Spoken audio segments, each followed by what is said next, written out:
எங்க பார்க்கிறோம் அப்படின்னா 1 லூக்கா 43வது எலிசபெத் அம்மாளை அவர் சந்திக்கும் பொழுது அந்த தாய் சொல்கிறாங்க, எலிசபெத் அம்மா சொல்கிறாங்க, என் ஆண்டவரின் தாய் என்னிடம் வர நான் யார் என்று.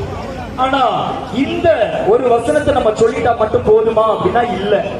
ஏன்னா இதுல சொல்லப்பட்டிருக்கிற வார்த்தை இறைவன் என்றோ கடவுள் என்றோ சொல்லப்படவில்லை, மாறாக ஆண்டவர் என்று சொல்லப்பட்டிருக்கிறது.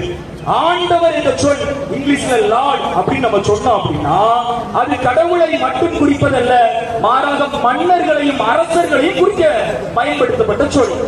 அப்போ நம்ம இந்த வார்த்தையை சொன்னோம் அப்படின்னா உடனடியாக அடுத்த கூட்டம் வந்து சொல்லும், இல்ல அது கடவுளுக்கு நிகரான வார்த்தை இல்ல, இது சரியாகாது அப்படின்னு சொல்லுவாங்க.